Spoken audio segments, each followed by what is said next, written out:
Here with the coordinator of football officials for the SEC. It's none other than John McDaid. John, appreciate you making time, man. Absolutely. How are you guys doing today? How's Atlanta treating you? Oh, it's been phenomenal. Good. It's been phenomenal, man. But this is always a fun part of the year because it's like the first tangible thing we have to point to say this season has started. Anytime you're up there addressing the entire media saying, hey, here's the new rules, here's what to watch for, it's like football is here. Couple of interesting ones, though. One that I think got a lot of people's attention during bowl season, defensive substitutions at, quote, an athletic pace. How do we define that? Because, like, my athletic pace might be very different than Cade's athletic pace. As our producer, two-time All-Sun Belt kind of guy. He might get on and off the field quicker than me.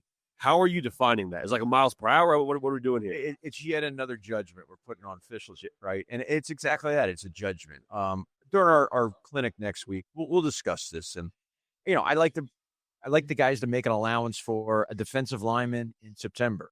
The big guys don't like September because of how hot it is, right? Particularly if it's in the second half. So we need to use common sense. But I think we can all agree that there are a set of plays, not just two or three, but a set of plays from last season. You can look at it and say, no, the defense is gaming the system here.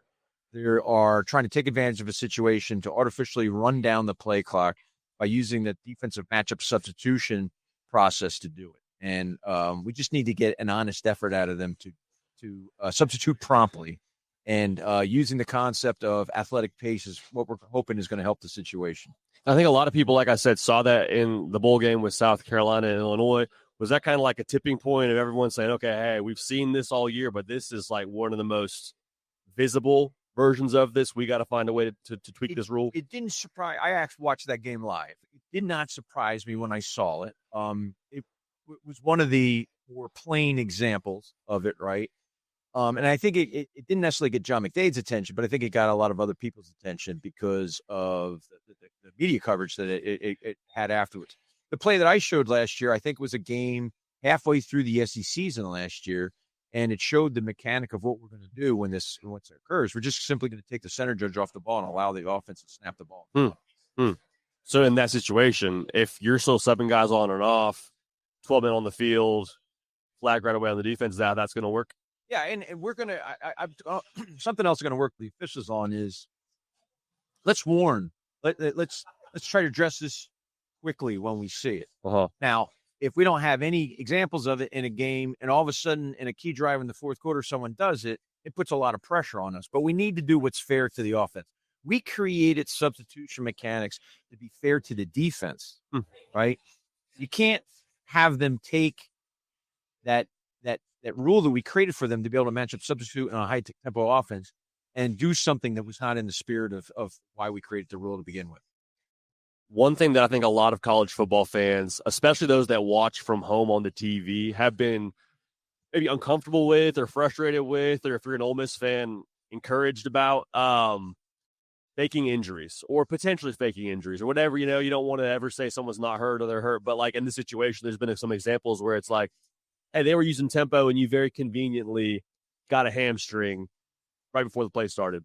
How's that going to be enforced? Because it sounds like it's going to be they get charged with a timeout. Can that player go back in the game? Walk me through the thought process with that and what fans can expect. We created a new rule this year, or augmented an existing rule, on how we handle timeouts for injury. And it's for a very specific instance. And that specific instance is that when there is a player that presents himself injured, goes to the ground, and the ball has already been spotted at the succeeding spot where it's next going to be snapped, we are going to charge his team a timeout, take away one of their charged timeouts, or force them to take one of their charged timeouts. And should they not have one of their 3 charged timeouts remaining in the half, we're going to assess a 5-yard penalty for delay of game. Okay.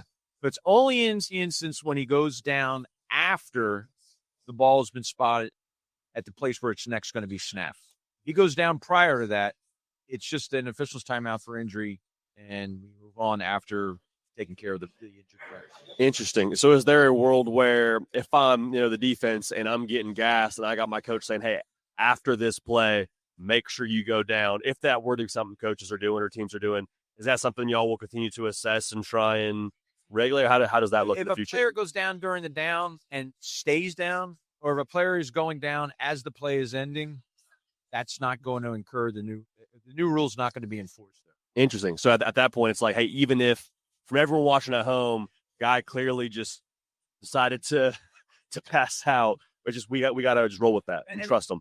That's correct. And let's understand something. We can look at these situations post game where we have more than one camera angle, piece things together, and draw our conclusions on what's going on, right? But in game, we cannot ask our officials to assess the legitimacy of an injury. They're not doctors. They're not medical professionals, right?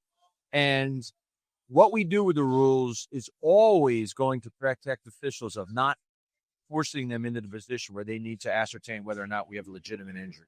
Is that something in the future where you think there could be further penalties from a post-game perspective? Maybe it's a suspension or a charge. I don't know what that would look like, but is that somewhere after the fact, hey, this felt fishy, we're going to go ahead and make sure you have saved that in the future? Conference, i.e. Commissioner Sankey, has through a memorandum to our teams, both athletic directors and head coaches, spelled out what the expectations are in this particular area. And it does spell out post-game discipline should there be a finding.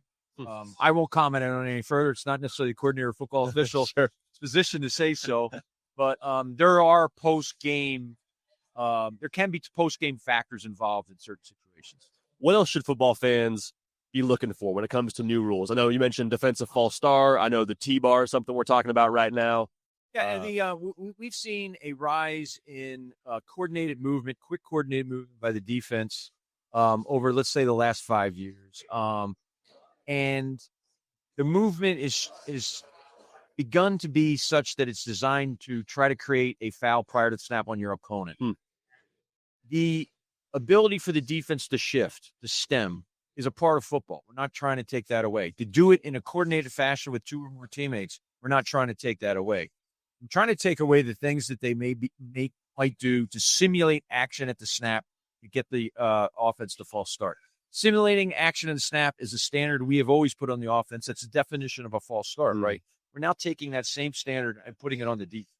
So being in 3-point stance, picking up and moving laterally to a new position quickly in coordination with some teammates upon a signal from another teammate, that in and of itself is not necessarily an illegal action or technique in the game. But having extra arm movement, maybe putting an arm or hand into the neutral zone very quickly as you're doing it, coming forward slightly towards the neutral zone as you do it, and then backing up, yelling something, that isn't necessarily a communication to your teammates, but it's something to confuse the offense. These are all going to be interpreted as problems. A little extra juice on the stem. You can't do it. Got to keep it uniform. Yes. Okay, great. Last question for you. We appreciate all your time. By the way, let me go back to something please. earlier. Yeah, we're please. talking about defensive matchups of substitutions versus athletic pace, right? And we're trying to give allowances that these guys are tired. Let's not make sure that we're expected to do a 4-3-40, so on and so forth. I get it. Yeah. And make those allowances. But then all of a sudden, we've got this real quick movement by the same exact players that are down on the defensive line, and we can't have it both ways, right? Can't be quick on the stem and see you barely at a walking pace when you're getting in your stands and getting on the field. Yeah, I like that. I like that we're putting two and two together here when it comes to the athletic pace. The last question that I wanted to get your take on here, we got radio technology last year in the helmets. Yes. And everyone was fired up about it this time last year. There's some coaches that are saying, hey, we'd like to get radio technology in more than just one player on the field. It sounds like that had some buzz a year ago. Is that something we're looking into? Any evolutions in the radio technology for the foreseeable future?